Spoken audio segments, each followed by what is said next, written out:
Hello guys, this is your friend and we are back with a new fanfic.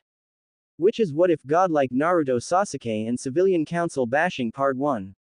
And if you enjoy this fanfic then please press the like button and subscribe to my channel for more fanfic like this. And now let's start the fanfic. The dark of night, a loud sound was heard, possibly louder than the screams of the entire Haruno family. It was the snoring of one Uzumaki Naruto. The whiskered blonde was fast asleep, recovering from an earlier scuffle with a most mysterious missing nin, while downstairs things were far from perfect. Shut the dobe up, a Uchiha can't nor will sleep in these conditions. One arrogant prick by the name of Uchiha Sasuke, a duck-haired black-haired kid with severe issues, complained to their sensei, a silver-haired masked ninja of the Jonin rank, by the name of Hitaki Kakashi. The masked man sighed, listening to the boy rant through his locked door. Luckily for the noise level, the pink-haired one was asleep as well. I know that the guy should be too tired to move around at this point, but this is my story, so he just recovered quicker than in the anime or manga. He hadn't really wanted to teach anyway. Kakashi saw himself as more of a lone operative, he worked the best alone. The few friends he had died in battle beside him, his sensei, who happened to be the so-called Dobe's father. Not that anyone aside from a few knew that Obito-san Rin-chan did that leave guy his best friend. Sometimes, the silver-haired man had to wonder if he had a curse that killed all those who were close to him. That was the point he argued with trying to get out of teaching in the first place. Flashback. Hokage's office, the day after the Rookie 9 graduated. Hitaki-san, you must train Uchiha-sama, he needs the jutsu in your arsenal, more than any other genin, and other. Quote. Homura, an old man who for some reason was still considered an active ninja, and his sidekick, a evil granny who looked like the mother of some sort of evil toad virgin and Harry Potter fans may know another of this description, called Dolores Umbridge named Kaharu, actively demanded the masked nin, with fellow future mentors Yuhi Kurenai and Sarutobi Asuma, along with ninja parents Hyuga Hiyashi, Inuzuka Sume, Akamichi Shuza, Nara Shikaku and Aburame Shibi. The Sandaime Hokage, an old, still tan-skinned man by the name of Sarutobi Hiruzen, coughed to interrupt the current conversation. And by other, you mean Naruto-kun, who despite being labeled a dead last, managed to defeat a Chunin and master a Jonin-level technique. The Hokage took a blow of his pipe crossly. He cared a lot for the spunky little Jinchuriki, and couldn't help but wonder if Naruto was able to learn a technique like that so quickly, yet fail his exams. He decided to ask to put someone on it. He and Iruka-kun from the academy always had a bad feeling some of the instructors may have sabotaged Naruto's lessons. In fact, they had managed to catch a former janitor of the academy attempt to break Naruto's chair in the classroom, though the man admitted that others were with him in the anti-Naruto plan, courtesy of some persuasion. Via Anko and Ibiki, he managed to pull the civilian council to his side, and he had to have the janitor go before they could get names. That wasn't saying he couldn't fire him, though. Homura-sama, I hear what you say, and while you have a point or two, I'm not going to train him. Bad luck follows me, the kind of luck that kills, that and I have more important things to do with my time.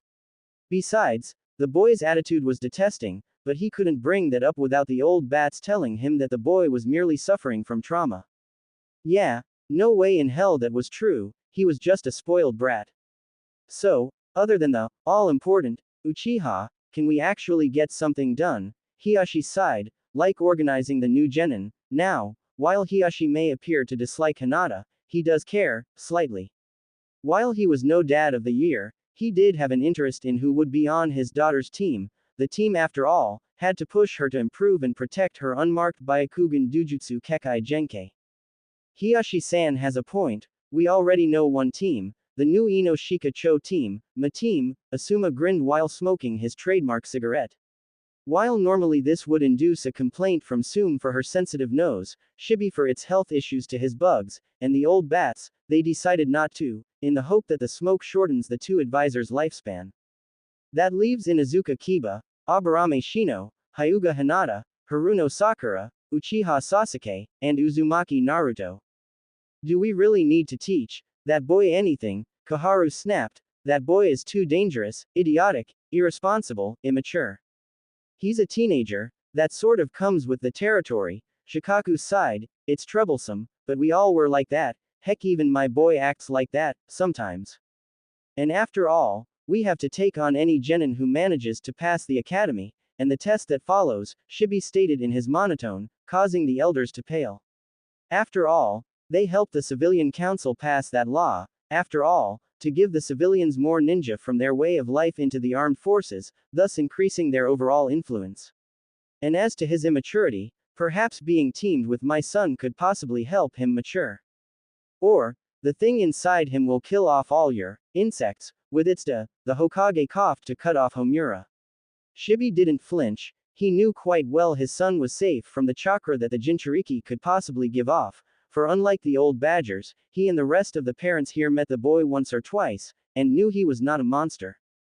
Actually, I think that setup might work, with my daughter, Hinata, on the team, as well, Hiyashi mentioned, surprising everyone.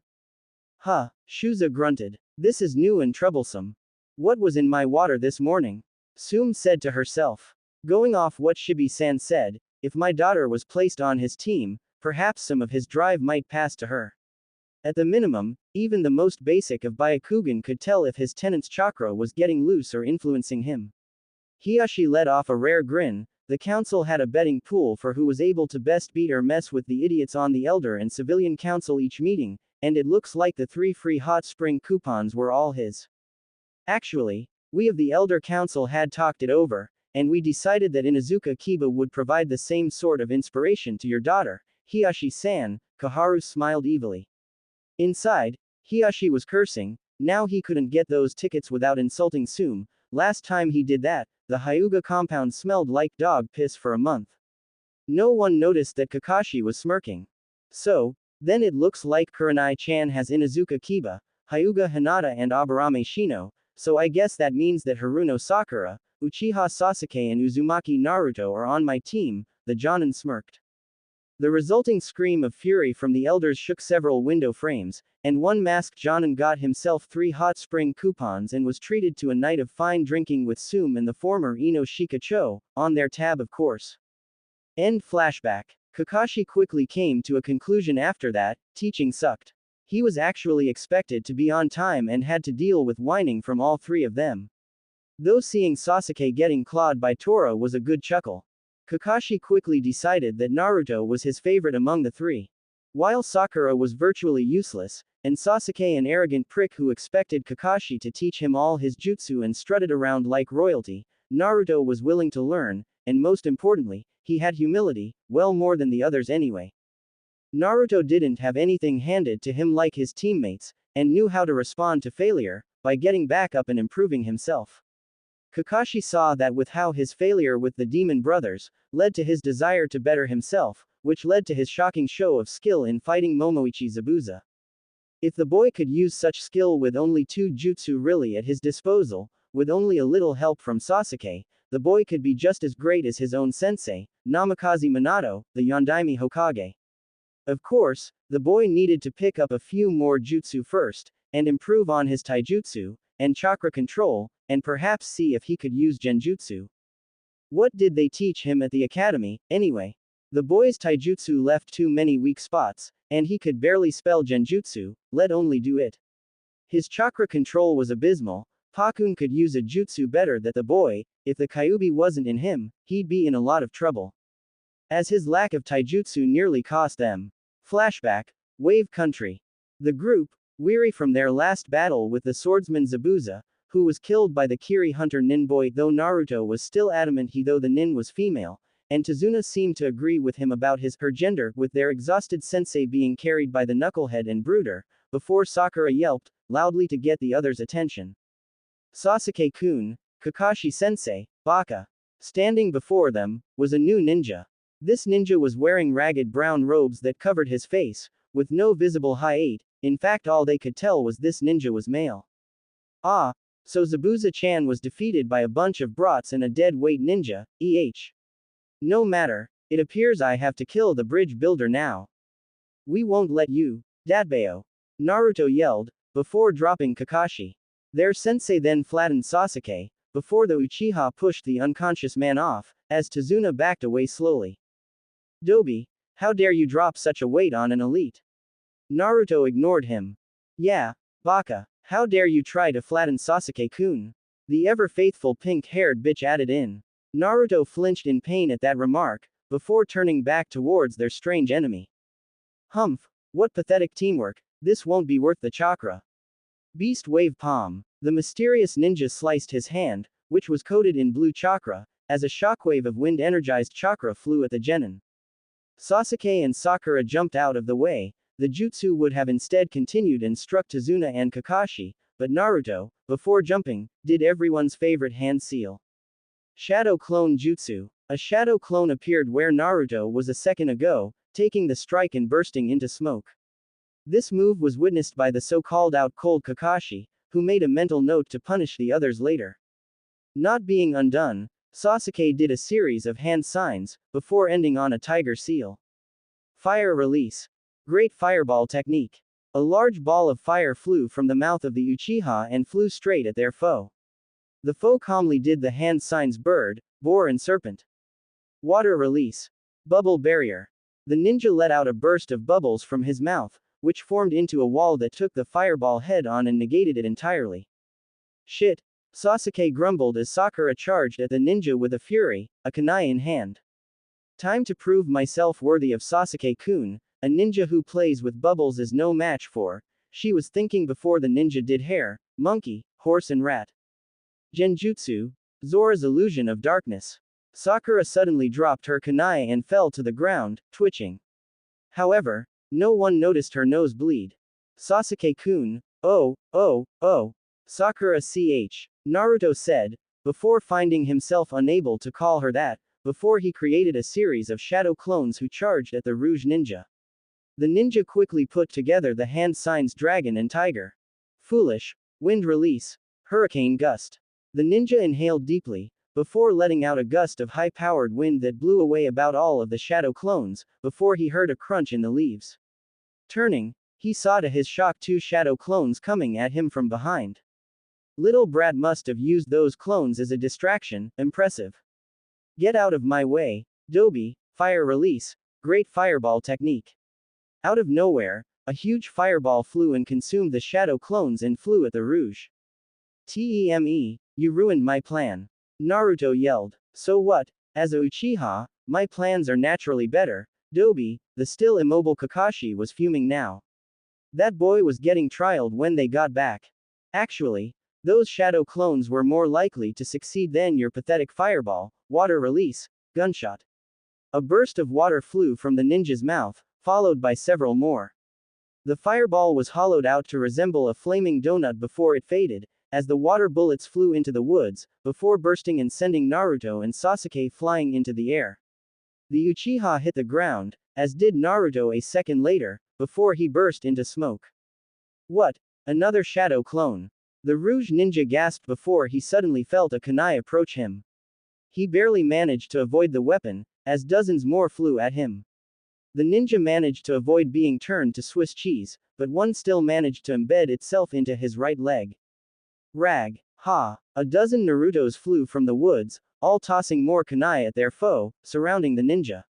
The ninja, with his injury, barely avoided getting any more, before he closed his eyes, and wet his lips with saliva, as if to test the wind. A second later, his eyes shot open, before he jumped with his good leg and flew at the Naruto who happened to be real. Nice strategy, Genin. I'll give you credit, you're the only one here not out cold who should even be a ninja, but I'm afraid that things end here and now. He rapidly did snake, tiger, ox, dragon, rat and dog, before his hand glowed gold. Hidden Sealing Jutsu. Pawa Fuyoshiru, Ketsuki no Seigen no Kopi. He harshly slammed his hand into Naruto's stomach, causing the boy's eyes to grow wide, before he fell unconscious, the clones poofing away with shocked expressions as well. It was at this point that Kakashi managed to force himself up. Summoning Jutsu. Kakashi quickly hit the ground and summoned his Ninken pack, who quickly charged at the injured ninja, with plans of ripping flesh. Sorry, Copy Ninja, but I have other places to be. The ninja was about to be bit by Bull, before he substituted with a random stick. Kakashi would have pursued him, but he was too injured to do so, so he leaned on Tazuna for support, as the old man carried the surprisingly light blonde, while he left his dogs to drag the disgraces. End flashback. Kakashi had confined the two others in their rooms as soon as they arrived at Tazuna's house, the doors and windows sealed. Kakashi had never seen something so disgraceful. Not only had both put him and their client at risk from the Beast Wave Palm, Sasuke had actually attacked Naruto or his clones anyhow. That was so going on the report, and straight to the Hokage so the old bats didn't get to intercept it. But what was that jutsu the man used on Naruto, anyway? Even this master of 1000 jutsu had no clue. OC ninja techniques, any others come from the show or manga. Water release, bubble barrier. The seal of the Kyuubi. The great Kyuubi, the greatest of the Biju, or tailed beast, was in a bad mood, growling from behind her sealed cage. Of course, being sealed away in some annoying brat, your power being stolen for some two-wit idiot's use, can make you rather cross. But this boy, he was worse than any of the Fox's previous hosts, for a simple reason. The Biju, in the beginning, were genderless monsters. They were neither male, nor female. But based on whom they were sealed into at first, their genders were determined. Shukaku, the Hachibi and the Yonbi became male, for example, while the Nibi and the Nanbi, as well as herself, became female. Yes, the fearsome, nine-tailed fox, the Kyuubi no Kitsune, was female. Shocking, isn't it? Hell, the only reason she would go on rampages, with tidal waves, earthquakes and mariachi music, was because she was having periods. But being stuck in a boy, it was maddening. Totally different thought process, for one thing, and every time he looked at a girl with a blush, the poor critter felt like a lesbian. Add to it that stupid jutsu that the boy had created, and she was almost contemplating destroying the brat once she had a chance. Fading away for a time would almost be worth it.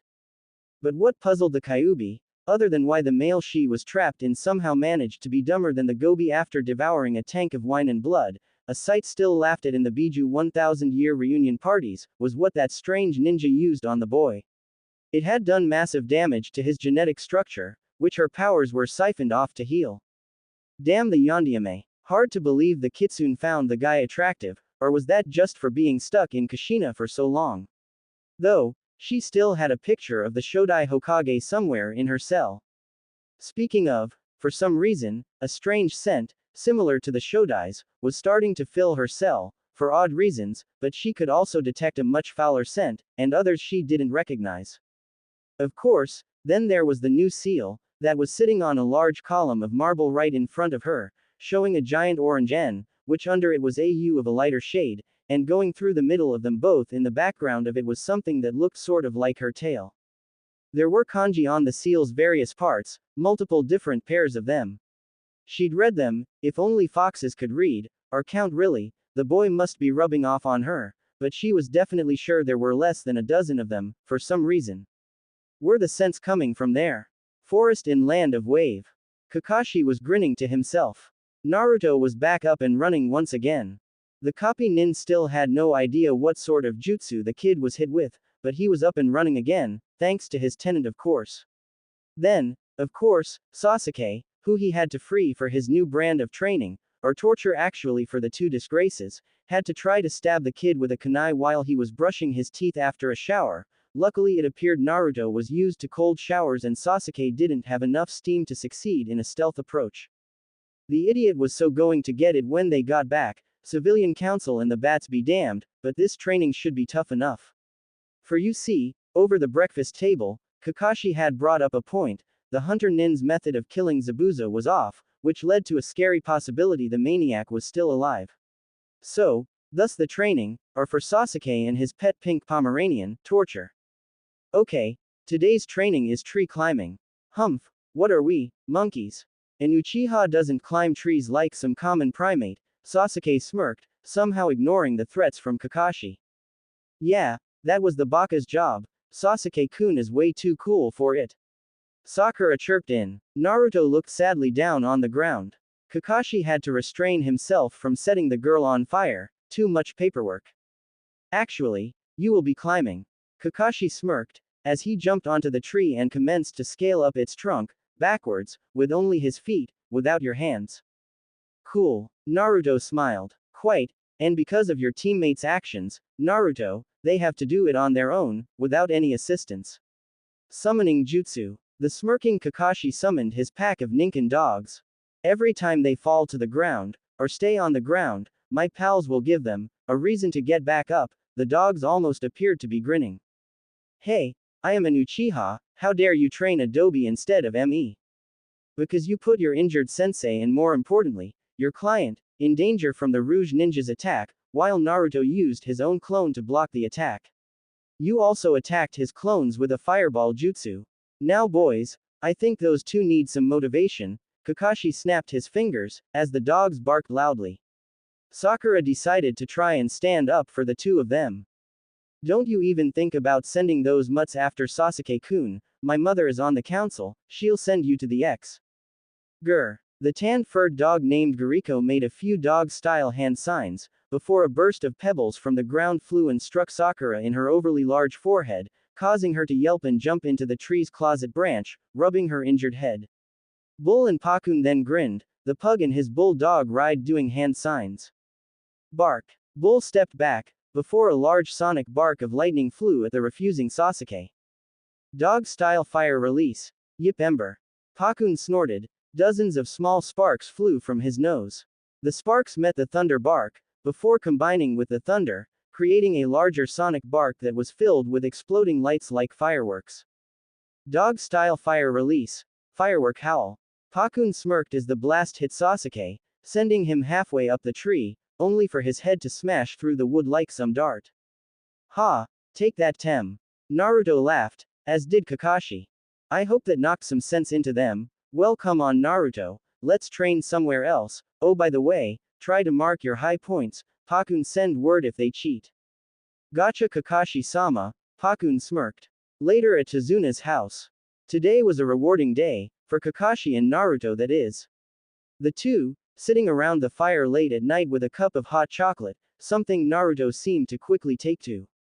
Kakashi heard that Geto imported them from a port town in the land of hot water. Kakashi decided to get some next time they went on a mission around there. Kakashi smiled as he observed his current favorite student sip his drink.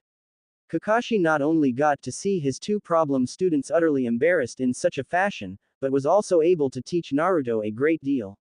Kakashi was starting to get the big picture. Naruto was a kinetic learner, so he learned things by doing, not with reading on it like Sakura did. He also had shadow clones, and with them was able to learn at an astonishing rate.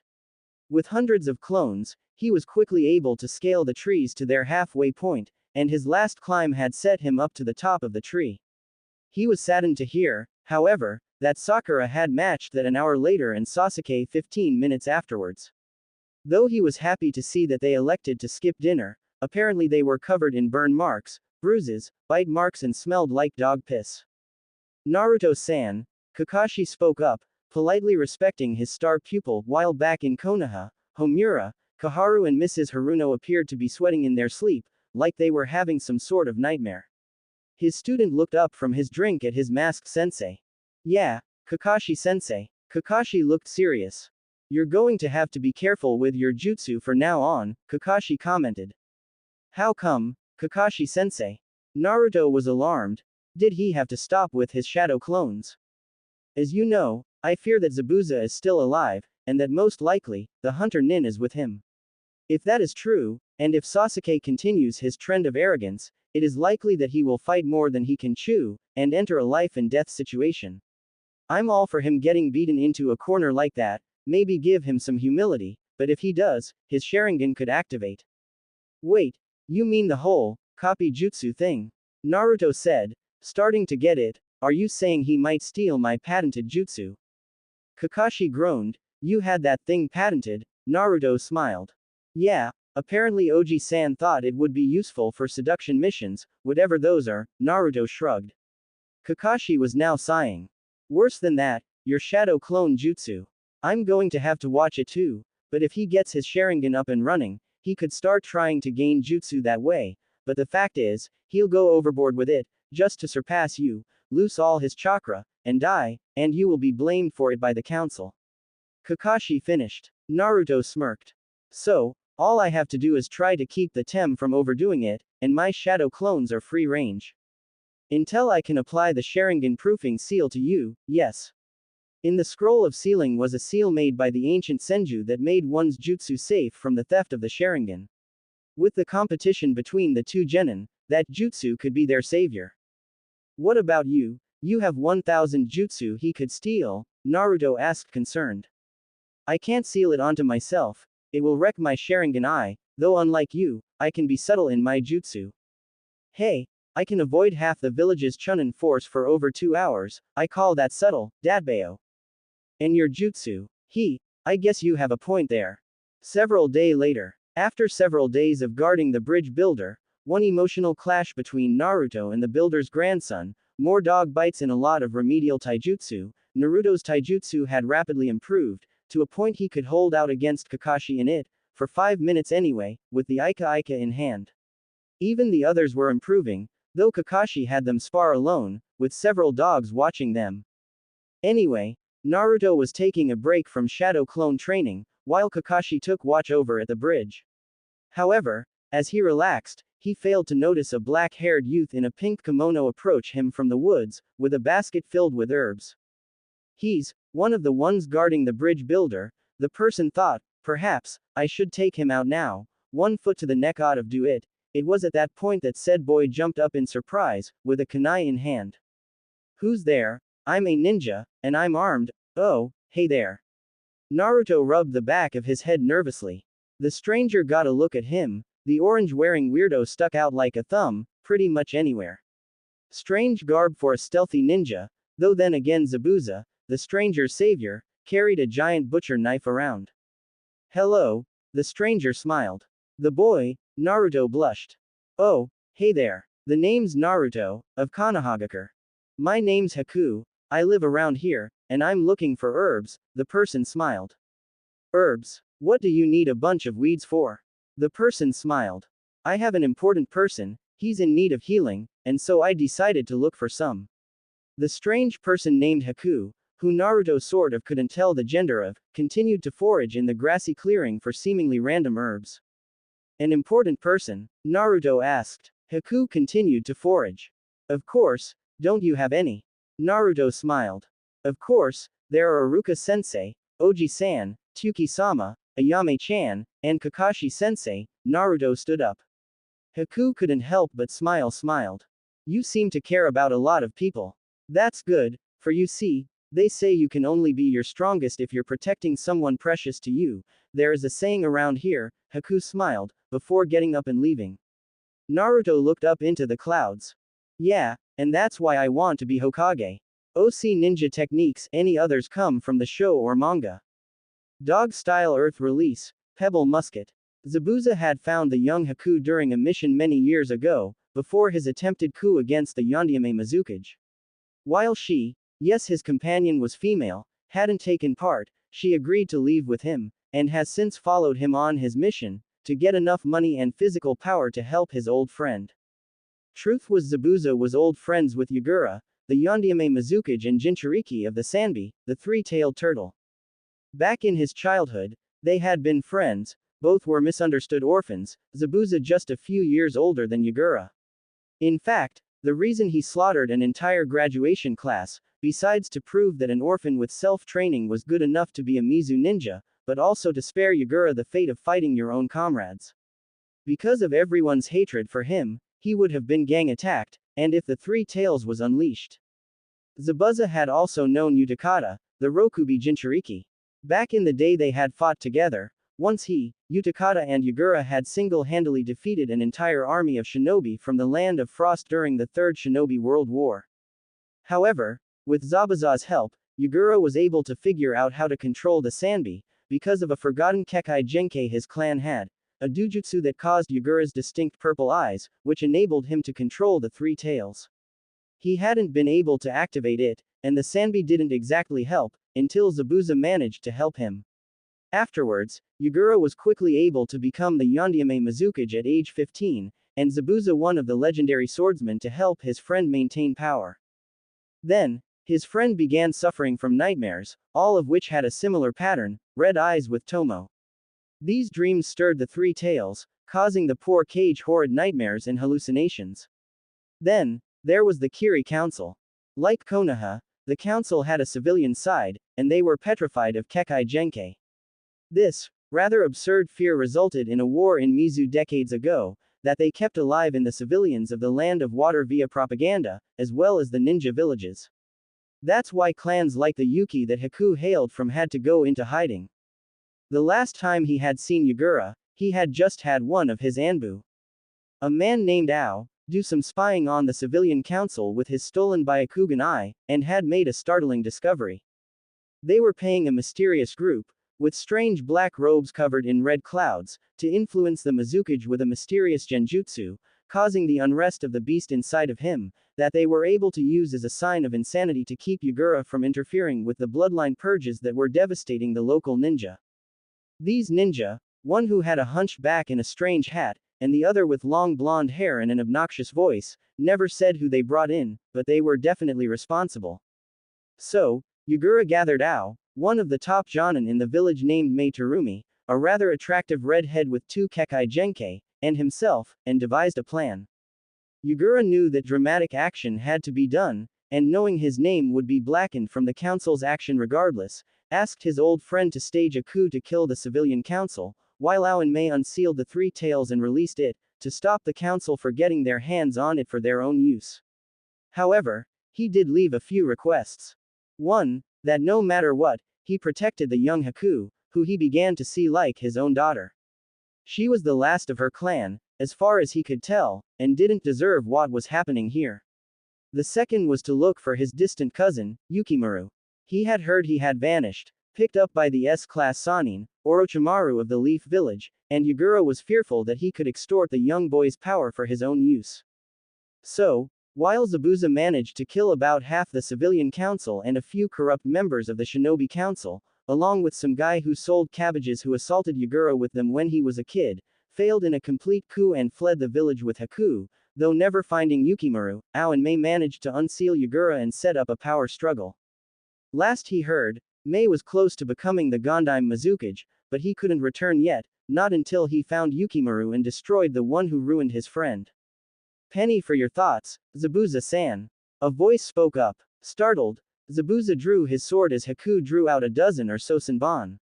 There, standing at the door, was the unknown shinobi who attacked and sealed Naruto. Who are you? Zabuza demanded. Answer and I might not gut you.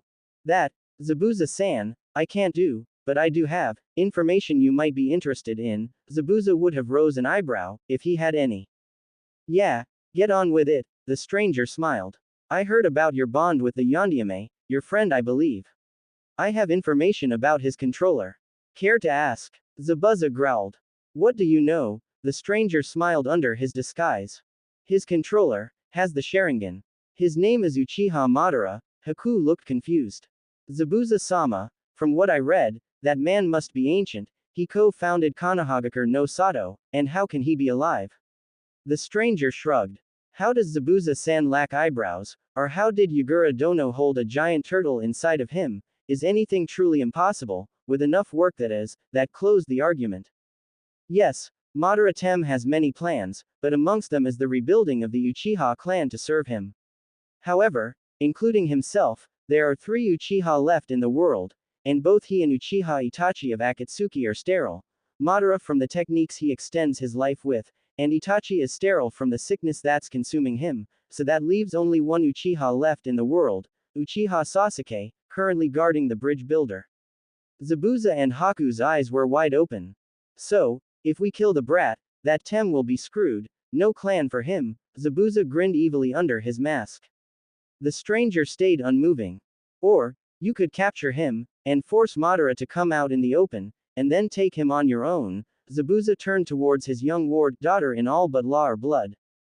Haku-chan, change of plans, ignore the bridge builder, capture the Uchiha while I occupy the copy nin. Haku nodded. Yes, Zabuza-sama. The stranger opened the window as if to jump out, but left with one more thing. If you see a blonde-haired kid with whisker marks, try not to kill him. You'll only regret it.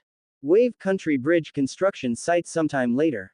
Kakashi sighed. Here he was, stuck on a bridge, either having to work, or watch the duo while they mutter darkly and glare at him.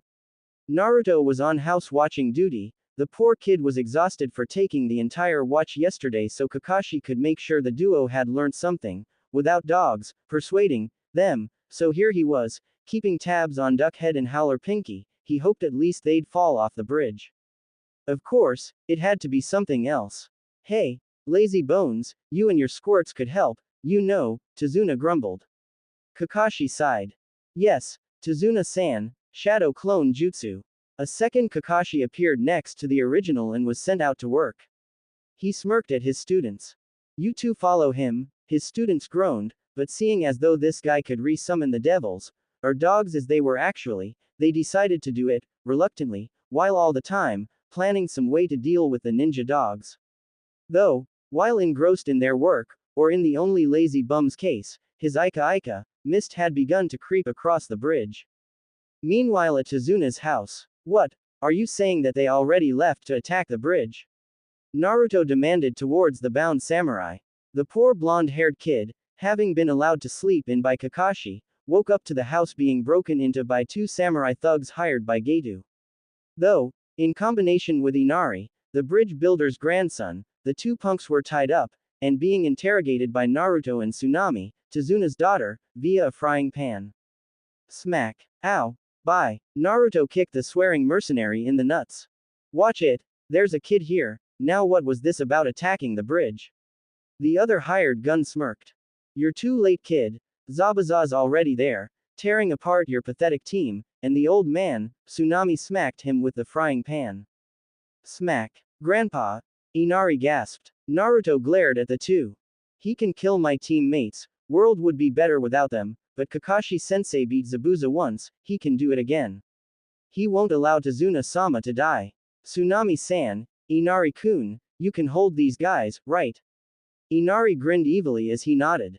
Naruto smirked. He was starting to like the kid. Meanwhile back on the bridge. Give it up, Zabuza, Kakashi grunted, as he held back the great swordsman using a kunai. Sakura, with her own kunai in hand, was guarding Tazuna while shivering. Meanwhile Sasuke had been trapped by the false hunter Nin in some sort of ice mirror.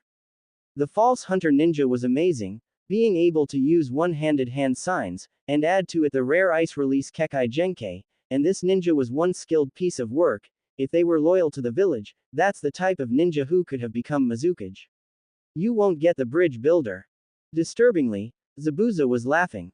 The laugh actually seemed to have humor behind it, as it ranged out across the battlefield. He smirked. Kakashi, I'm not after the bridge builder, the Uchiha is my target now, Haku will defeat him and I will defeat you and the pink-haired waste of air over there, and I think I'll leave the old geezer be, never liked that Geto guy much anyway, one certain pink-haired waste of space was now fuming. Leave Sasuke-kun alone, you jerk, tell your butt buddy over there to get lost and get straight. Sakura yelled. Zabuza growled at the insult, his anger giving him leverage over Kakashi's blade. One could even see an inflated vein, or anime tick-off mark, on his head. Listen here you brat, you pathetic, talentless cunt, Haku is like my daughter, and a better kunoichi than you ever will be, and if you call her that again, I will mount your head on my fireplace, along with that jerk who damned my best friend, and use it as a dartboard. To add insult to injury, he twisted his blade, knocked the kunai out of Kakashi's grip and sent the copy nin stumbling back. While not in a way to allow an easy decapitation, Zabuza instead tossed the kunai at the girl, who blocked it with her own kunai, but the blade began to spin in the air and thumped her in the large forehead, knocking her out with a concussion. Sasuke-kun, she mumbled in her out-cold state. Zabuza growled. That type of deadweight always bit the dust in the final exams, at least Kiri was safe from that kind of ninja, he spat at the ground near Sakura. Zabuza-san, Kakashi said with odd politeness. Perhaps the thought of losing them caused the copy nin to respect the demon of the mist a bit more. As much as I would like to be free of the two imps, I would also like to keep the council for executing me for the death. The Uchiha is the pet of the elder and civilian council, whose most obnoxious member is the Pinky's mother, so I have to keep them safe. Well, no one said I had to teach them anything really, so, water release, dragon bullet technique. A water dragon rose, aided by the mist and the sea, and flew at the missing nin, who did the hand sign serpent, bore and slammed his hand to the ground. You can't win Kakashi. Water release. Turtle barrier. A huge turtle, the shape of the Sanbi in miniature, rose up from the ground and blocked the attack, sending a cascading wall of water into the air. Now Kakashi had lost the man again, thanks to the hidden mist jutsu in the air. Fire release. Night illumination. Kakashi did a tiger seal followed by a dog, as a ring of fire flew from his hands and briefly illuminated a flash of metal, Zabuza no doubt trying the silent killing technique again. The two enemy ninja took notice of one another's moves and called out at once after several hand signs. Water style. Great waterfall technique. Two huge waves of water struck them both as the battle raged on between Haku and Sasuke, the last youth of the Uchiha and his fire jutsu versus the last remnant of the Yuki clan and her ice mastery. He was surrounded by the mirrors with Haku warping from mirror to mirror while tossing hundreds of Senbon into the last Uchiha, who now resembled a rather large hedgehog. However, the Uchiha had several advantages. First of all, the mirror jutsu she was using consumed a mad amount of chakra. Despite several sessions of specialized training with Zabuza, she didn't have the reserves to do this for much longer.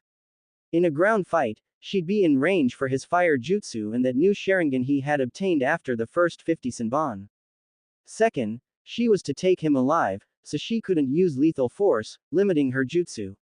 True, while she hated killing, she had a few jutsu for that from Zabuza. Finally, that Sharingan was tracking her movements. Last time he tossed a kunai during a Senbon wave, she had gotten a cut on her upper arm. After a few other attempts of his, he was getting slowly closer, and she was running out of options. Perhaps a change in the flow of battle might help. Doing a few rapid one-handed seals, several ice spikes rose from the ground towards the Uchiha, who easily dodged them. Is that all you got? He boasted, or has my Sharingan, the ultimate Kekai Genkai, made you realize your pathetic existence pales to mine? Haku smirked, as she had him where she wanted him, as she flew from an ice mirror and sent a dozen Senbon straight at his unguarded back. But then his damn Sharingan kicked in. Fool, that isn't even worth copying. Haku shook her head, he couldn't copy it anyway if he tried. Fire release, great fireball technique. A huge fireball was blasted through the Senbon, melting them before hitting Haku, knocking her back. She rolled on the ground, as the flames burned a hole through the battle robes, showing an ice-colored bra underneath. Sasuke smirked. What? You're a girl. No wonder you're so weak, but I'll cut you a deal, become one of my bitches and help me revive my clan, and I'll let you live, Haku groaned. No way in hell I'd do that, you duck, Haku said as she dissolved into water. Sasuke's eyes went wide, that was a water clone. He cursed himself for not being able to copy it, before he heard creeping ice, as an ice spike flew straight at him, with a victorious Haku smiling under her battle mask. Game over. Hey, Zabuza was vague in his orders, a guy didn't need an arm to revive a clan, did he? He could be still used as bait. But then, the orange ninja with blonde hair jumped down from above. And the hero is here, Datbeo. It's him, Haku commented. Perhaps he'd be an actually decent employee. Shadow. Naruto began before noticing Sasuke's Sharingan. That's it, Dobi. Give me that jutsu of yours, Sasuke smugly thought. He groaned, before stopping his jutsu and taking the ice spike himself right through the stomach, only narrowly avoiding the heart and lungs. Naruto. Kakashi gasped from outside the battlefield, before two water dragon bullets collided once more. Zabuza also commented on the battle. Oh no, that was off for Haku, that Uchiha must have said something really bad, have to remember to give him a little bit of torture once we have him, now to take care of you, Kakashi. Naruto's shout of pain soon filled the air. Ah! He yelled out. Sasuke smirked, this was the only thing that idiot was good for, a shield to protect his betters. Haku stared at him. Why would you take that attack for this, stain on humanity? Haku asked, retracting the ice spike. Its frigidity barely avoided granting hypothermia, but blood loss was still occurring. Naruto groaned out. I said it, to this girl I met, and I'll say it again, I fight for my precious people. And one of them is my Oji-san, the Sandame Hokage, told me, as did Kakashi-sensei, that no matter how much of a stuck-up your teammates may be, you can't abandon them. If I was to let Sasuke die like this, I'd be worse than him, as those who abandon their team are lower than trash. Meanwhile, inside the seal. Finally, The time had come. The little Bakashi was sealed and had gotten himself into near mortal peril.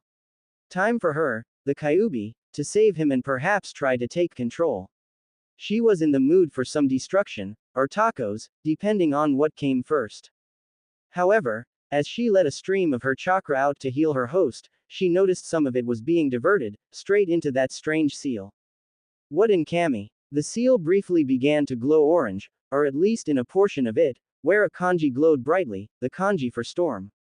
Back to reality. An orange-red glow began forming around Naruto, as his wound began to heal.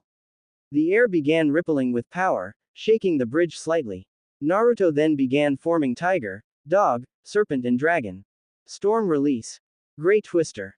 A huge twister of wind and lightning formed from Naruto, before expanding and crossing the field of battle, as Haku and Sasuke were pulled into its winds.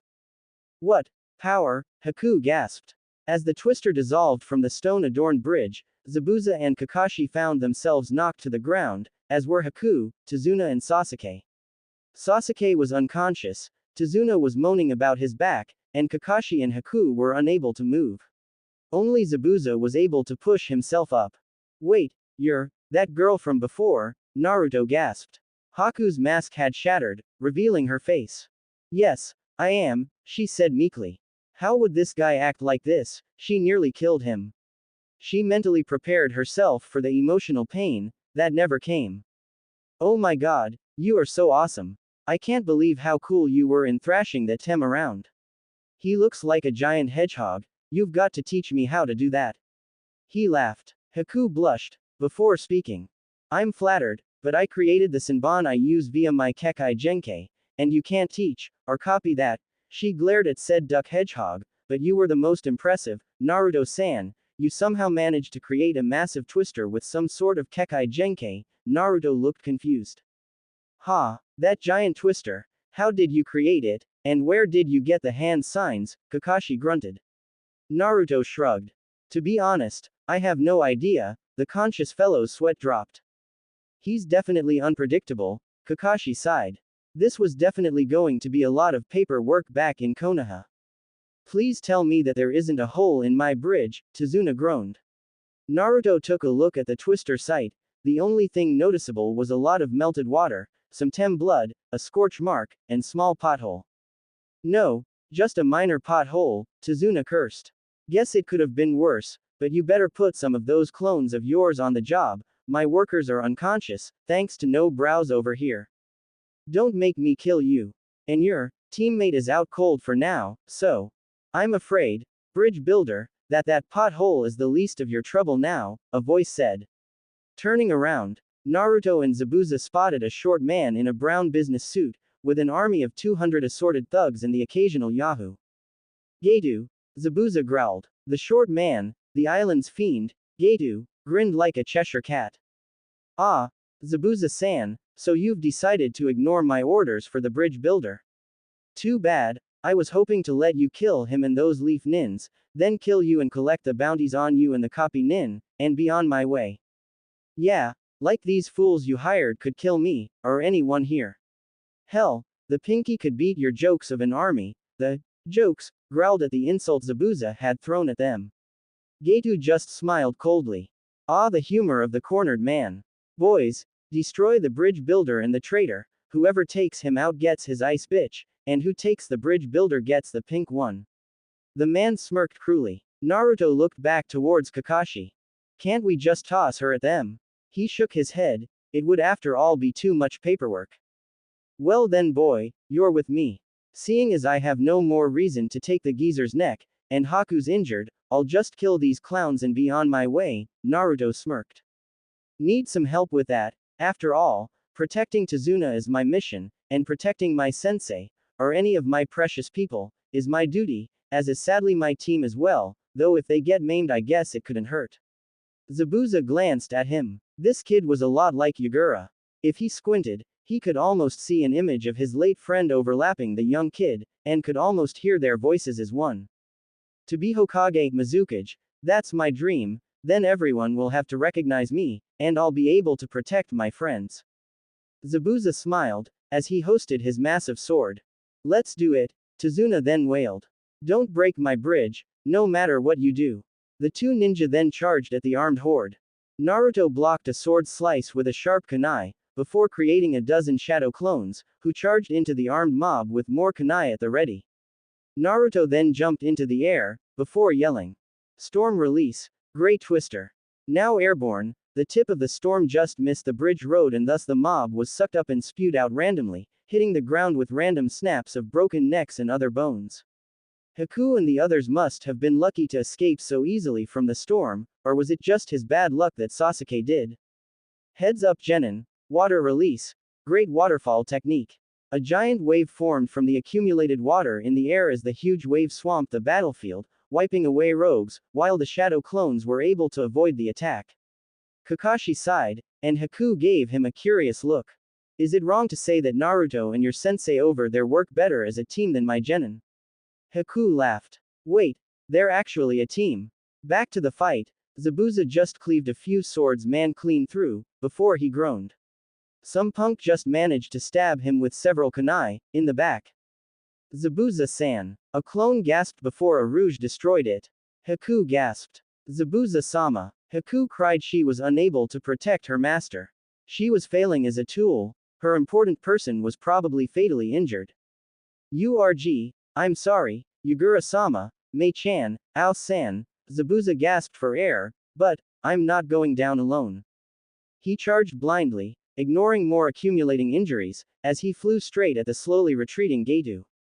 Zabuza, spotting him, yelled out a battle cry and tossed his blade, the great blade going straight into Gedu, knocking both it and the man into the churning sea below, definitely dead. Naruto, after his shadow clones and twisters had finished off the last of the men, rushed to the downed man. Zabuza-san, he gasped. The eyebrow-less man looked at the boy, and smiled. This boy was again starting to look like Yugura, or was his mind playing tricks on him?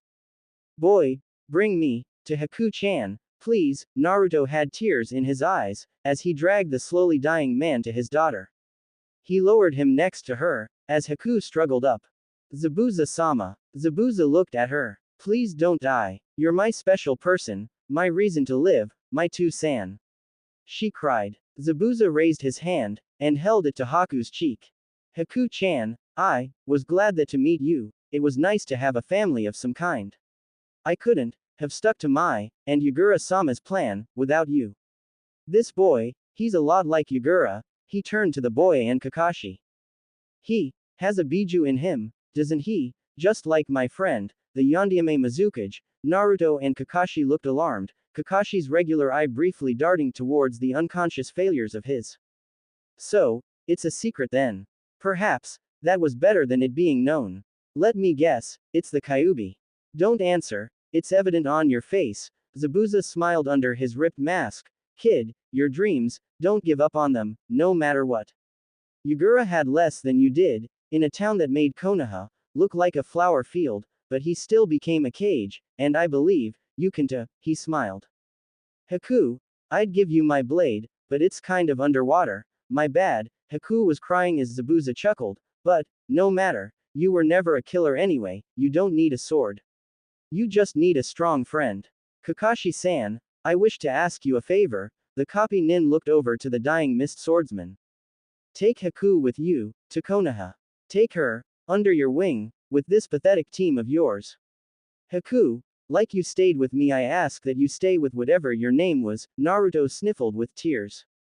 Uzumaki Naruto. Yes, stay with Naruto-san, help him, become Hokage, but boy, beware, of your teammate, his clan has the power, to control containers, one did so to Yugura, and he'll do it, to you. Zabuza collapsed, as Haku let out a flood of tears. Zabuza-sama. Later in the Hokage's office, Konoha no Sato. With the death of Gedu, by the hands of the late missing nin, Momoichi Zabuza, things are looking up in the Wave Country now. The civilians ransacked his mansion, and now have all the money he stole from them, as well as interest. Trade is booming, no doubt, and thanks to the new, great Naruto Bridge. Kakashi was giving his report to the Sandaime, with Naruto and Haku, now with a new leaf high 8, behind him. Wait, they named the bridge after me. Naruto said exited, before noticing Haku, it should have been the Great Zabuza Bridge, Kakashi smiled. Naruto, it was you who finished the bridge via shadow clones. While a certain duck head was stuck at the house. As it was, they named the wave entrance to the bridge the Zabuza Gate, and the fire entrance the Kaisa Gate. Naruto noticed Haku's smile sadly at this. Naruto-kun, Kakashi-san, well done, the Hokage smiled as he blew from his pipe. You both went above and beyond the mission, which was evolved from AC rank to an A rank.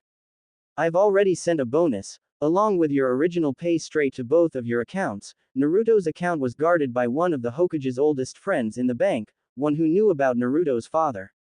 The man was firmly entrenched when it came to the vault. In his time he stopped countless attempts of civilians and ninja to take Naruto's cash for either spite or to repay the damage the Kyuubi left. And you, Haku-san, I've already sent the non-bonus payments of both Haruno Sakura and Uchiha Sasuke, whose pay was deducted due to their crimes. As well, their names being removed from the mission records on this mission, as well as a large fine deducted from their family accounts sent to Naruto's and Kakashi's accounts, and the both of them placed on a full week of the most horrible D-ranked missions. Including catching Tora, cleaning the public restrooms and removing massive bunions from Choji's grandmother's feet. He tried to get them sent back to the academy, but the civilian council and elder council stood firmly against it, though he oddly got Danzo's support. Into a new account in your name that I set up. That should be well enough to help get you started, before you take on more missions with Team 7. However, there is the matter of the bingo book price for Zabuza. Send it to the people in Wave, Haku said sadly. I can't use that kind of money. Naruto placed a hand on her shoulders as Haku blushed. Haku, you okay? You kind of look like you have a fever or something. Kakashi smiled at Naruto's question.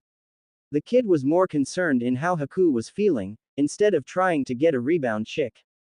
Okay, I understand, the Hokage smiled. Kakashi will give you elemental training while the rest of your team, as loosely as I can apply that term, is done with their punishment. Naruto-kun, I hope you don't mind, but I was unable to secure housing for Haku-san at the moment, so she'll have to stay with you. That was all that could be said before Haku fainted. While somewhere in town, a pale-eyed heiress suddenly felt someone was ripping her off somehow. Haku-san, Haku-san. Naruto shook her, before looking around at the older men. They smiled.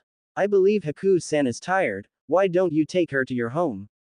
Naruto nodded vigorously before taking the unconscious girl with him out of the room. Now the old Hokage turned towards Kakashi.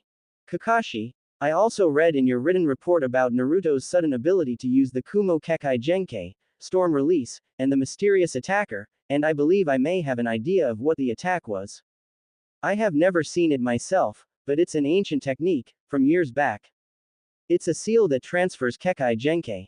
As you may or may not know, Kekai Genkai originated as genetic mutations or as an advanced chakra skill, found in 1 out of 1,000 shinobi. However, these were not something that could be passed on. Much like Tenzo is not able to pass on his wood release Orochimaru grafted onto him, or you and your Sharingan. However, this jutsu would pass the traits to another person, and grafted it into their DNA in a way that allowed for genetic passing of the traits. However, your description may describe something else, an evolved version of the technique for passing multiple Kekai Genkai, but as to the attacker, I have no leads. At the same time, the sheer amount of genetic alteration that Seal must have done to Naruto would kill any regular person.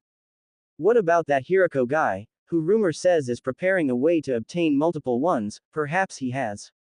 And why would he give them to a Leaf Nin? He fled the village when the Nine Tails was announced, he's terrified of it. No way in hell would he give that sort of power to Naruto. So, thus the attacker, and his motives, remain unknown. Meanwhile at a hill in Wave, the wooded hill, sitting with a view of the sea, with a simple tombstone that simply read, Momoichi Zabuza, the stranger appeared to be paying his respects. He sighed. This changes my plan. Your apprentice by going with our young Jinchuriki, alters my plans, but not in a negative way.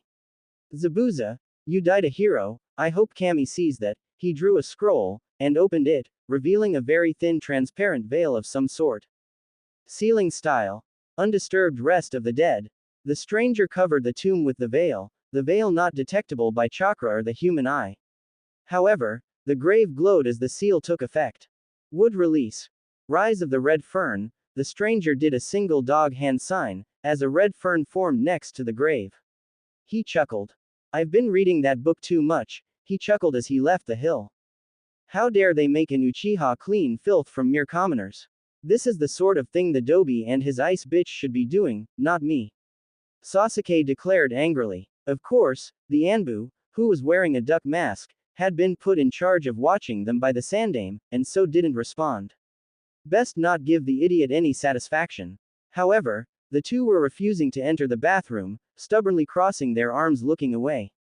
This is a job for the Dobi, and his new ice bitch, not for me, the last Uchiha.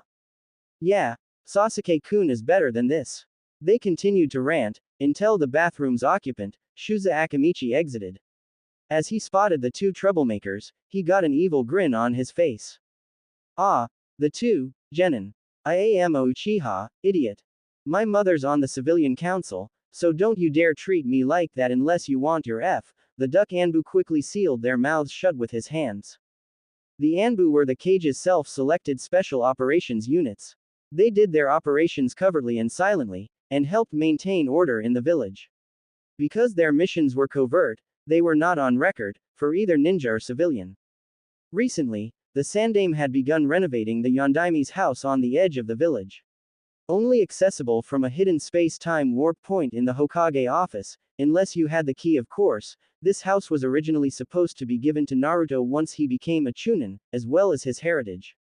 By then, the Sandaime had hoped that the young boy would be strong enough for the resulting assassination attempts. This would also help curb down anti-Narutoism. However, two things had changed. The first of them was his new rivalry with Sasuke. Once this became knowledge amongst the populace, there was no doubt that attacks against Naruto would increase, beyond the basic food price overcharging and possible lesson sabotage. While he knew of a few Anbu who already were outspoken against Naruto, the Sandaime didn't want to risk one of the boy's guards going turncoat and aiding attackers. The second was the appearance of Haku. Naruto, while no Casanova, still had to share a single bedroom apartment, so a several bedroom house might be more preferable. However, another of the more covert missions of the Anbu was to prevent anyone calling an Akamichi some sort of derogatory remark. Past experience has long taught the dangers of insulting people who could grow to the size of hills. Yes, Akamichi-sama. The large man grinned. Getting those two trapped on this duty may have earned Danzo the hop spring tickets, but this would be worth a paid night of dining for him, his wife and their son, on their friends' tabs of course. As he thought this, Inoichi found himself suddenly shivering and Shikaku suddenly felt glad to be on an A-rank mission. Yes, it is quite convenient, for you see, I just got done sampling a delicious meal at Gasuniorashi, a new eatery on the west side of town, with a fine fiber and bean casserole, and well. Green mist suddenly began creeping from under the bathroom door. The two idiots then began to try and squirm away from their duty/doom. Quickly, the Anbu shoved them into the bathroom, sealed the door and held the door back as the children began to desperately pound away. Some of the escaped green gas then approached a nearby tree, and the poor plant exploded into bark and dead leaves. Shuza chuckled and hummed merrily as he imagined the buffet awaiting him, as Duck whistled for backup. A snail-masked Anbu jumped down from a nearby building to his call. Duck, what's the problem? I need you to hold these poor Genin in here for a while. I have just received word of a food item at a new eatery that may be a danger towards humanity. Let me out of here, this isn't even fit for Adobe. Sasuke yelled from inside the bathroom, and now the pink-haired fangirl just collapsed. Meanwhile with the so-called Dobi, Kakashi, Haku and Naruto found themselves at a lake on the outskirts of the Hidden Leaf Village, preparing for a lesson while the others were out of the way. Okay team, today we are going to practice some water release techniques, Kakashi smiled. Naruto raised his hand. Yes, Naruto. Wait, Kakashi-sensei, since when did I get water release? Kakashi smiled. It came with your storm release, Naruto. Kekai Genkai such as storm and ice release come from the genetic combination of two or more elements. For example, storm is a mixture of lightning and water release, while ice is a mixture of wind and water release. Now, I'm focusing on water release, because that is a release we know both of you can use, Haku and Naruto nodded. Zabuza-sama already taught me how to create a water clone, Kakashi-sensei, Haku brought up. Kakashi smiled. True, but because Naruto's shadow clones already fill that niche, I believe that we should try to get something else in, before they get back. Naruto suddenly looked like he recalled something, started fiddling with hand signs slowly. Perhaps we should start with the water prison. I think that Naruto could pull that off nicely with his shadow clones, or perhaps we should. Naruto ended on a bird hand sign. Hope this works. Water release. Great waterfall technique. No, Naruto. Kakashi yelled before all three of them were engulfed in a huge tidal wave. Gulping for air, both Haku and Kakashi quickly got back on the surface of the water and obtained balance, but as Naruto rose he just kept blubbering around. Or perhaps Naruto-sama should focus on water walking first, Haku commented at his blubbering form with a blush. Kakashi frowned. True enough, but I don't know if I should be impressed with him for somehow picking up that technique on his own, or somewhat annoyed. The last day before Sasuke and Sakura freedom. After 6 days of trial, error, near drowning in an angry Mrs. Haruno and the two bats demanding the lessons ceased with the foreign kunoichi and the dead last and instead focus on the Uchiha and his pink cheerleader of horror, once free from the poison ward at the hospital. They were getting shown the great waterfall jutsu. Now, standing on the surface of the lake was Naruto, clad in an orange pair of swimsuit trunks, against Haku, who was in a bluish-white one-piece swimsuit with Kakashi standing on the lake shore. Now that Naruto had finally gotten water walking down, it was time to test how far they had come. Haku was to become a member of Team 7 for the time being, and Kakashi needed to make sure the both of them were ready to go out for any more missions like Wave. Now that both had seals on them, administered by Kakashi himself, to block the Sharingan, their moves were free to go. Let's see how good you are, Naruto-kun, Haku smiled. Naruto sighed, it was either this, or Sama. Naruto began to do several rapid hand signs, for, lightning release, thunder ball. A ball of static electricity formed in Naruto's hand, before he tossed it at Haku, overhanded. The ball struck her head on, before she dissolved into water. A water clone, Naruto said surprised. It was then that he noticed the water below him to begin to rapidly bubble. Water release. Explosion. An explosion of air flew from below Naruto, sending him flying into the air as Haku burst to the surface, giggling. Naruto's eyebrow rose slightly, before doing his favorite hand sign. Shadow Clone Jutsu. A dozen shadow clones formed from above and all created thunder balls, before tossing them straight at Haku. Ice release. Protective ice dome. A dome of ice formed around Haku, blocking the shadow clones' attacks. Flying from the dome came dozens of ice spikes that quickly pierced the attacking clones, leaving only the original. Not bad. Storm release. Great twister. A huge twister formed on the lake surface, spinning straight towards Haku, destroying her ice dome, but the girl was nowhere to be found. Wait, where did you go? Naruto was looking around confused. Water release. Explosion. Naruto was sent flying into the air once again before exploding into smoke.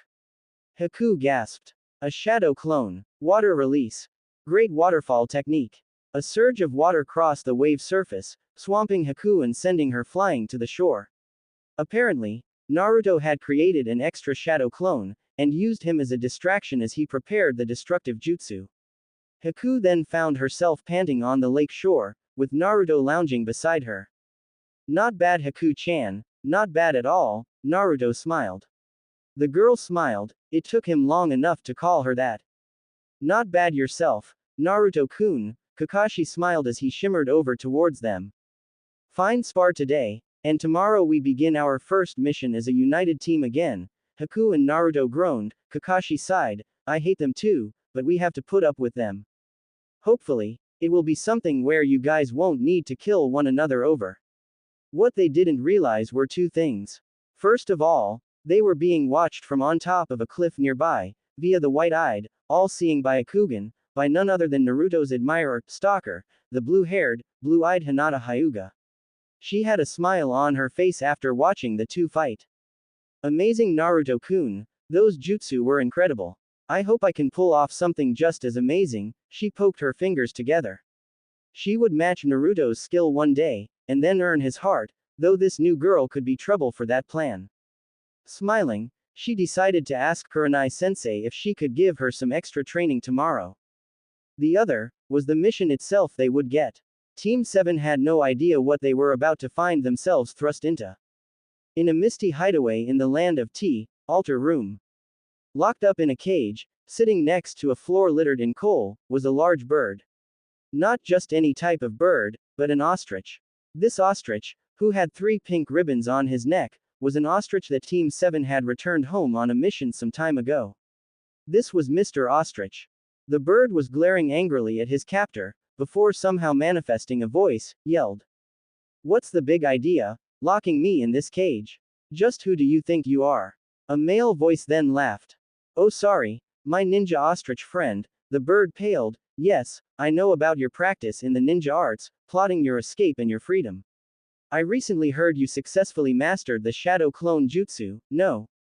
Maybe, but only to earn my freedom. Humans will not hold me in their possession forever." The voice laughed out again cheerfully. "Who knows, if this goes wrongly, you might just be freed forever." The bird paled. Did this guy plan to kill him? But, as for a name, a figure walked out of the shadows, before the ostrich. "You may refer to me as Taizun." It was the mysterious shinobi. The Sandame was stuck behind a mountain of paperwork, almost wishing he would keel over right this minute. Perhaps the greatest enemy of any cage was the mountains of paperwork that resulted. Sure, whenever a big shot like a Biju attacked, you got to fight, and you got your face on the monument, but all the paperwork was still nasty. Add to it that almost all of the paperwork was from the civilian council. Lessening of the vandalism punishment, are they trying to ask permission to ransack Naruto's apartment? Denied. The Hokage tossed the paper aside, in the much larger pile. Did they really think they'd get these laws? Honestly, were they just trying to annoy him? Back in his youth, and during the other Hokage's reigns, the cages would use bunchins to do the paperwork. Much less stressful, and it freed up time to go out with Jiraiya for research. Damn aging, he just couldn't do a good shadow clone to do his job like he used to. His chakra replenished too slowly, and his clones last too shortly, to do it without killing himself. The Sandame wasn't quite sure if the other cages did the same thing for their paperwork, though he did know that the young Takigakure leader, Shibuki, had came to Konoha for shadow clone lessons with Ebisu. Takigakure, the village had an alliance with Konohagakure, and it had since the first great ninja wars. In fact, that village was one of the reasons behind his law concerning Naruto. He had been old friends with Shibuki's father, and he heard about how they treated their Jinchuriki, a young orphaned girl named Fu. Apparently, Shibuki was her only friend, and her cousin as it appeared. The Sandame hoped that his law would at least make things simple enough for Naruto, and seeing as he wasn't mugged in the streets, perhaps it worked. Or was it just his loyal Anbu, Chunin and Jonin, like Kakashi, Guy, Anko, Shikaku, Iruka and Tenzo? Of course, this wasn't Kumo, which the Sandame saw as the best place for Jinchuriki. Soon as Jinchuriki was hated and driven insane, though the child was only Naruto's age, the Iowa Jinchuriki both left the village, with one of them loathing humanity. Kiri's Yondiame was tortured by some odd genjutsu while the Six Tails had become a missing nin, who the cage had tried to track down at one point hoping he could teach Naruto about his powers, and the acid burns his Anbu received showed the guy wasn't interested. But Kumo, because a one Jinchuriki called Killer Bee's heroic actions, valued the two of them greatly. They even had a Jinchuriki festival once a year. Though perhaps it was because Bee was the son of their Sandame, and the brother of the Yondiame Reikage, the two even had their own houses. Though, such debates were just for thought. He then reluctantly returned to his paperwork. Removal of teacher Iruka Yumino, for blatant favoritism towards Naruto Uzumaki. Honestly, are they just trying to punish those close to Naruto? He then signed something below it. Revised. Removal of teachers and political figures that showed blatant antagonism towards Naruto for only his special problem, before sending it back via Anbu. He wondered how they would react. Speaking of Iruka, their investigation had turned up some evidence for them. Iruka had evaluated Naruto's old textbooks, and found that several key pages were missing, such as ones on the clone jutsu, genjutsu, chakra control and hand signs. They also appeared removed by a low-level water jutsu scalpel, something taught by medical nin, which Naruto certainly was not, nor any academy student before him, but the principal of the academy was trained as a medical nin. This man was currently held in interrogation, with Anko, who had found a new torture involving rope, a sharp-clawed obese feline, and that recently banned dish from the new eatery, that fiber bean casserole. Sarutobi didn't want to think about it. But hopefully, Naruto would receive the justice he deserved for all of his harsh treatment, perhaps by the time he returned from his C-rank mission with Team 7 to find a stolen ostrich, of all things, out in T country. But just as he finished denying a request for the right for civilians to bear guns in Konoha and the use of them to protect their properties, probably some other harebrained scheme to harm Naruto, a loud scream was let out from a nearby room. Hiruzen, how dare you threaten just teachers and the entire civilian and elder council? That boy is addling your mind. Koharu yelled at him. He chuckled. This was actually kind of fun. And they were wrong. Danzo was actually on his side these days. Perhaps bringing a rare mistress of the ice Kekai Genkai, or perhaps gaining one himself, swayed his old rival. Hiruzen smiled, before sending his Anbu to remove her. Land of Tea, rode before. In an ideal story, the merry team of 4, led by their sensei, would be rapidly approaching their target without a hitch. Of course, life isn't just some story written by anyone. No, while Team 7 was making good time, there was a clear divide in the air. On one side there was Sasuke and Sakura. Sasuke was glaring at his teammates Haku, Naruto and their sensei, sharing in a blaze. Sakura stood behind him, being useless as always. Alright Dobi, do a shadow clone. Sasuke ordered. Naruto smiled evilly, with Haku behind him, but unlike Sakura she wouldn't be useless if this got ugly. Kakashi sighed, this wouldn't end well. And why should I, Tem? The Tem glared, but his Pomeranian barked. Because he ordered you to, baka. Sasuke, learn the thing yourself, and not with those pathetic eyes of yours. Naruto smiled as he walked swiftly up to Kakashi with Haku behind him. Kakashi actually seemed surprised. You know, it's nice to see you're able to just walk away like that, Naruto. Perhaps you're maturing, Naruto smiled. Gosh, thanks Kakashi, though being more mature than the Tem might just be like saying you're faster than a rock. Behind him, 2 pairs of eyes bored into him. But before they could try to stab them in the back. Greetings, Team 7. So, nice of you to show. The team rapidly turned around in shock. Right behind them, was the mysterious Nuke Nin. You, give me your power like you did the Dobi, Sasuke demanded. The figure raised an eyebrow, unseen behind his darkened face. And why should I do that, Uchiha-san? Kakashi was slightly more upfront. No mind games, whoever you are, I never got your name.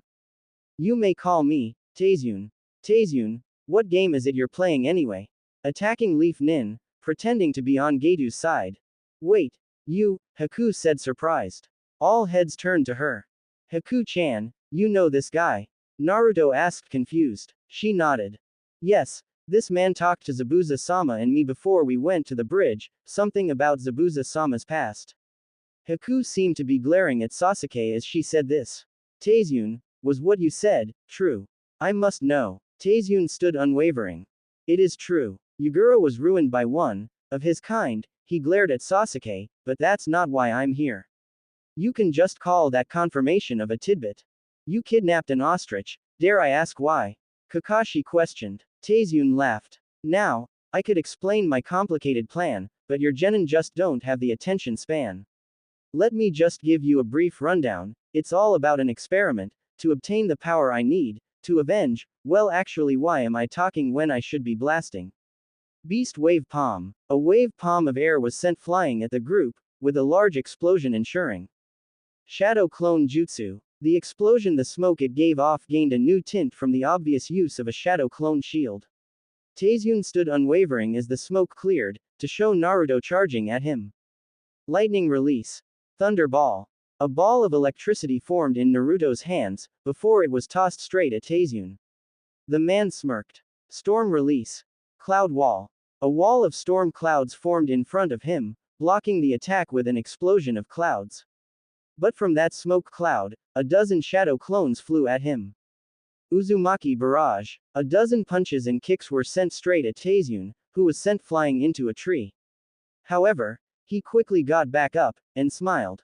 Your taijutsu improved, Well then, prepare for some fun. He dissolved into water. Kakashi then got poked in the shoulder, as two clones of Taizun appeared next to him.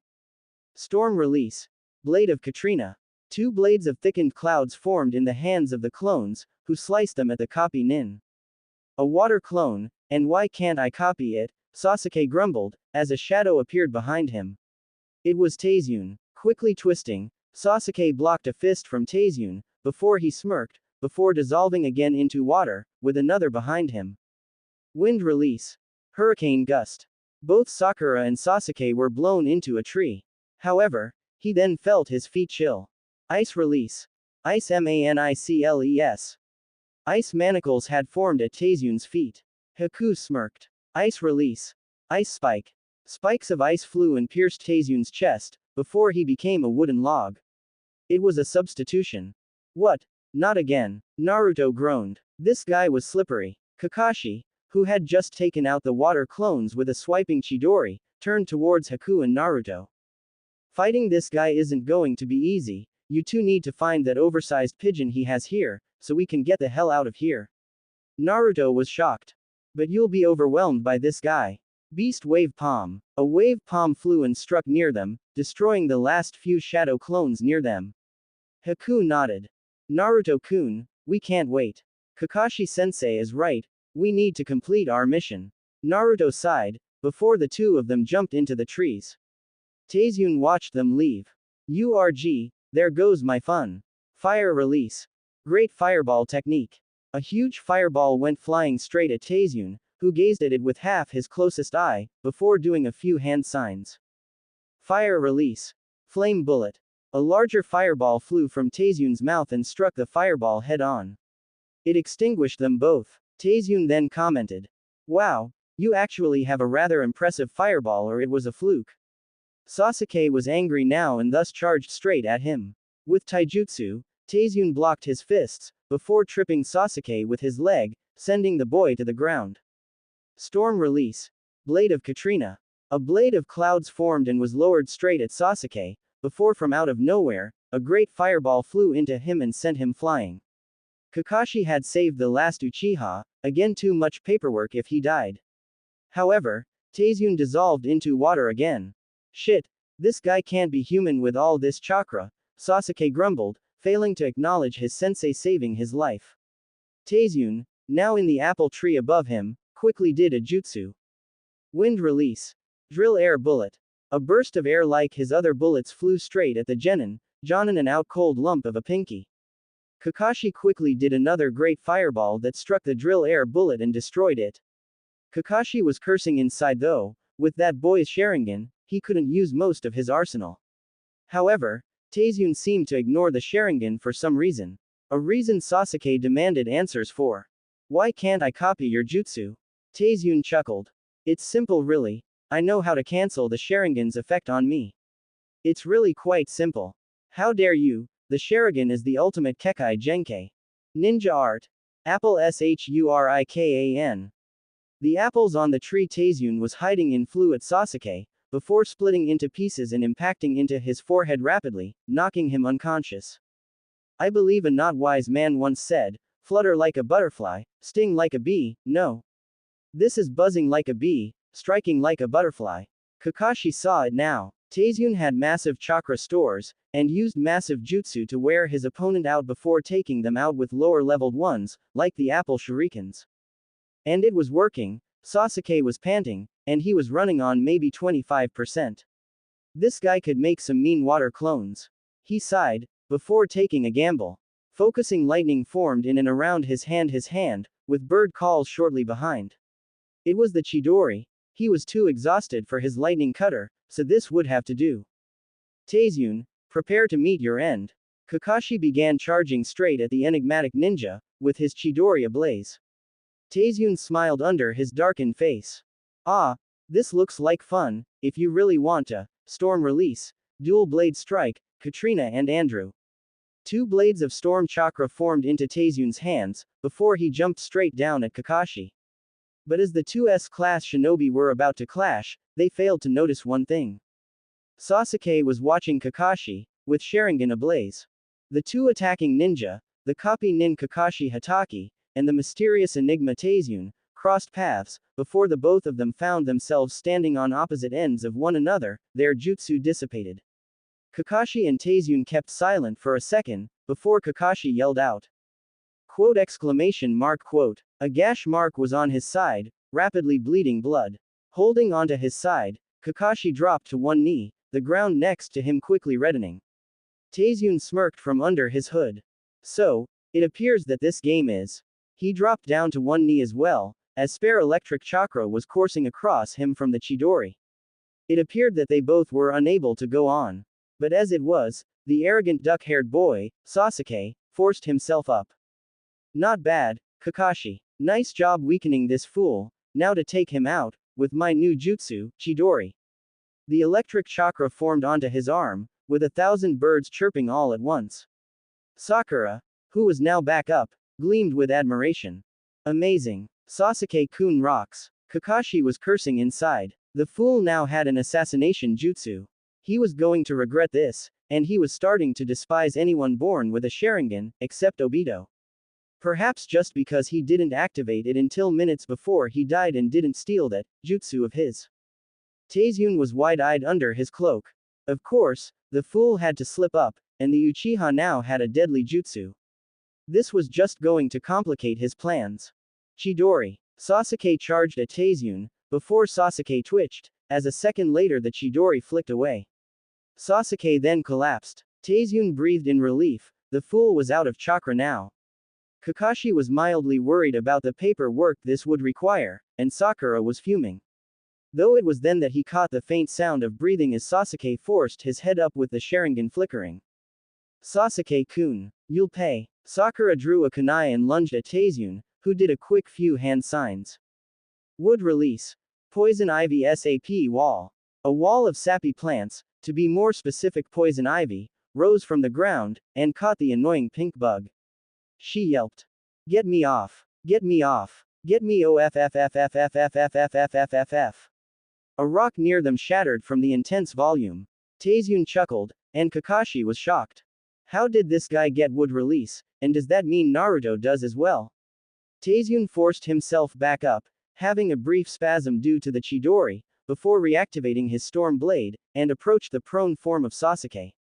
Now, you have to die, and then I hope those two don't damage the fortress, it's a rental, but before he could kill the child a water jutsu flew straight at him, which he barely dodged due to his injury.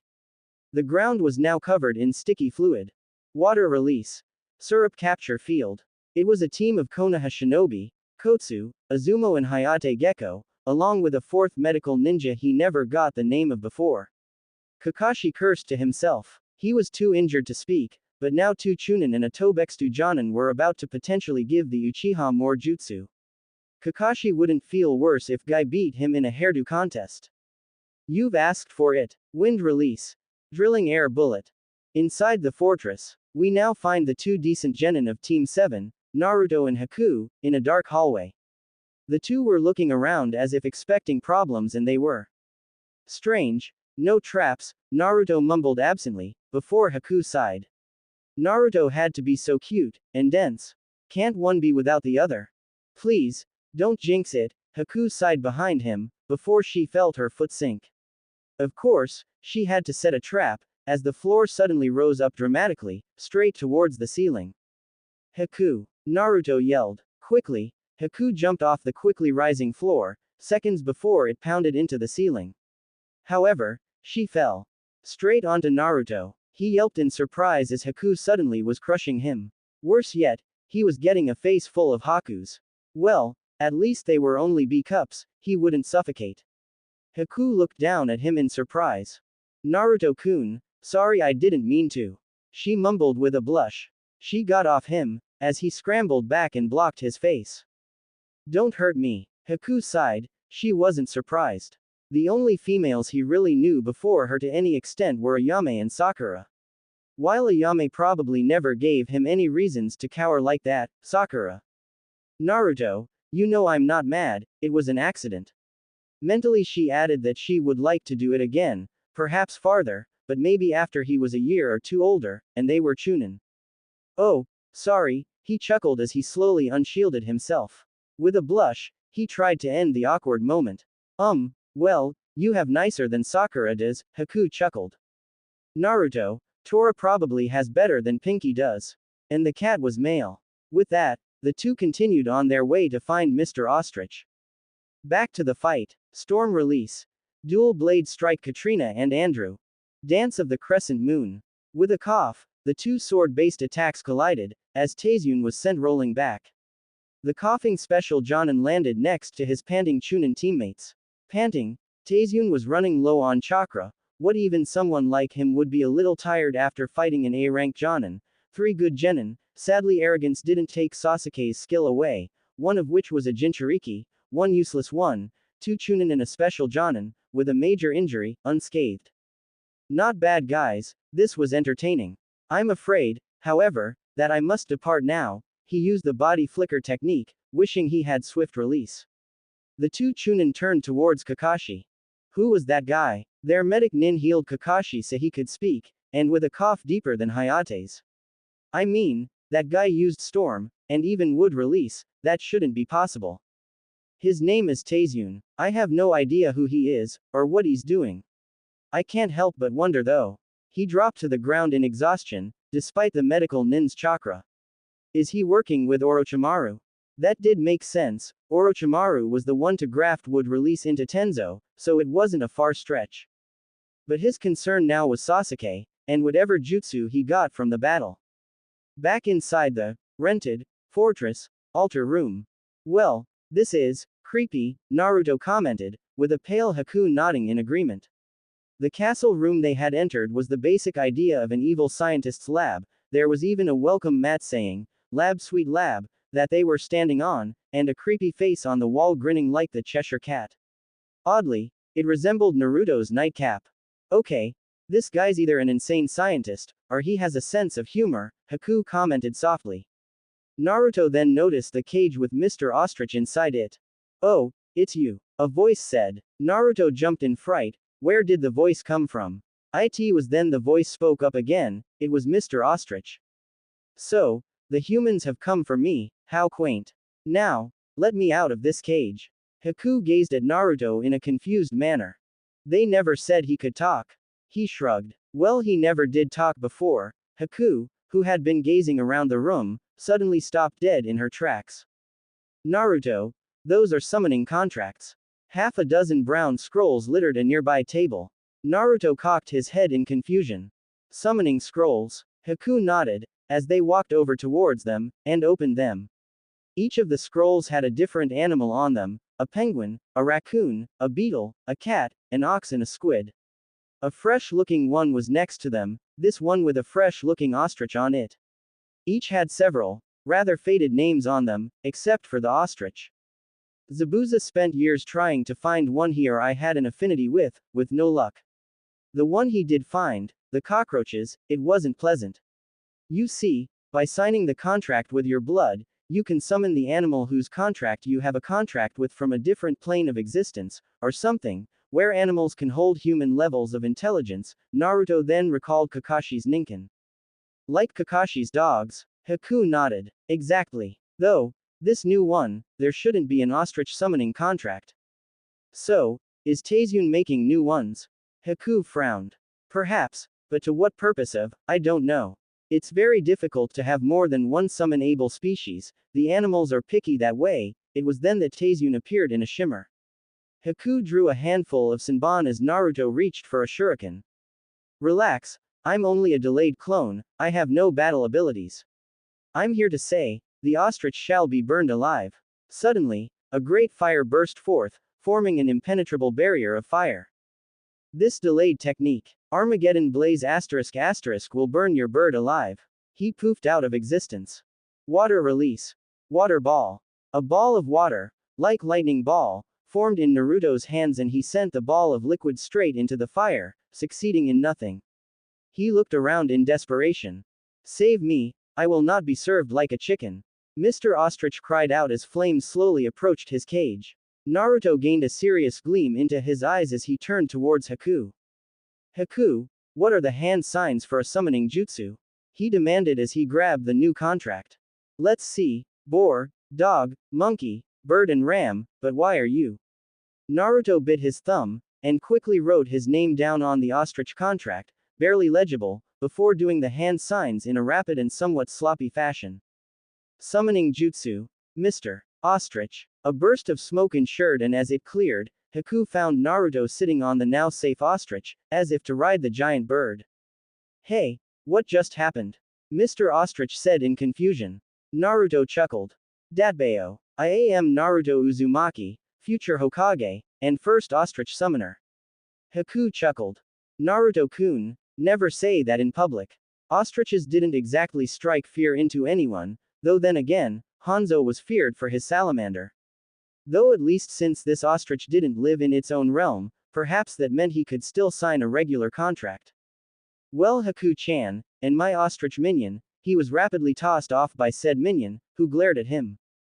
Do not call me that, ninjin. Naruto was rapidly attacked by the beak of said ostrich until he managed to escape. Ouch. Okay, ostrich-sama, now let's get you out of here, but wait, we should probably take these other contracts. But Naruto-kun, remember what I said about. I know Haku-chan, but we might as well keep them away from Taizune. Whatever he's planning, the contracts should be safe with Oji-san. Though the challenge would be to keep them away from the Tem and the Pomeranian, Haku agreed. After all, Sasuke might not want the ostrich contract, but the thought of him summoning giant squid or tigers was alarming. But luckily, she noticed a sealing scroll lying around, and quickly managed to seal the scrolls inside it. Naruto was amazed. Haku-chan, can you teach me how to do that? Haku smiled. It was then that Mr. Ostrich interrupted. Hey you two, if you'd stop preparing to mate. Naruto and Haku blushed in a combination of indignation and embarrassment. Can you get me out of here? And by the way, Naruto, be free to summon me anytime you want. It is always good to get away from the farm.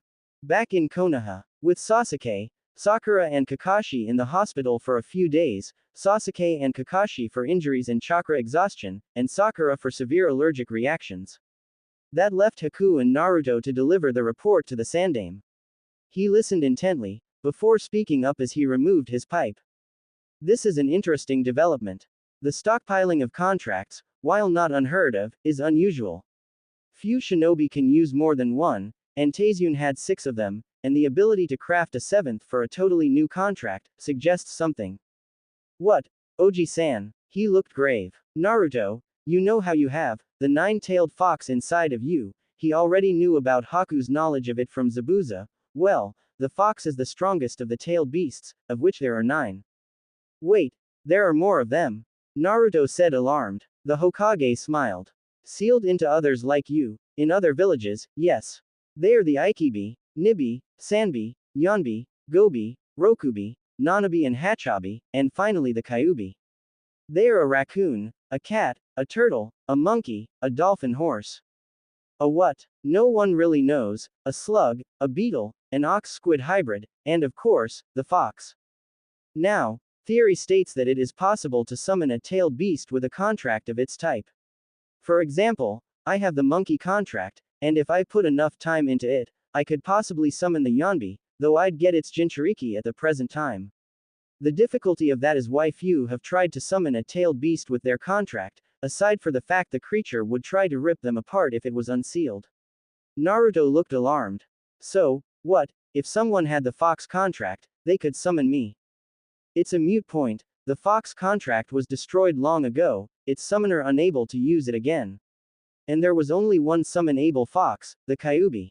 There are many monkeys I could summon, many slugs Tsunade could call forth, many turtles Metagai could muster, but no fox summons. So, Taizune was after summoning their Jinchuriki. The Hokage blew into his pipe. Possibly, but seeing as there are no tailed penguins, or ostriches, it is possible he was doing something else entirely. But let those thoughts rest, nothing can be obtained from worrying like this. All of you have received pay for this B-rank mission, and both of you may keep the contracts you found to your heart's content. But, don't try to sign all 6 of them, it's bound to end poorly. That and the fact Jiraiya would kill the Hokage when he got back, before the Toads rioted and kidnapped Naruto. I will also keep this from the councils, and I recommend keeping that storage scroll with you at all times. The bank has a no-scroll policy, and it is possible that if the civilian or elder council hear of this they will demand you hand them over to Sasuke for his use, all of them. Just in case, however, I grant you freedom from such an order. To make it official, he quickly wrote a law and signed it himself. I've already made a call for Sum-san and Hiyashi-san to sign this bill as well to help make the bill official. With no canine summons, Sum would hold no interest in the contracts, especially the Cat one, and the Hyuga don't perform jutsu outside of their clan, so Hiyashi had no stake in the contracts. But what they missed was a young ninja outside the window listening into the meeting and dashing off. This ninja was civilian born.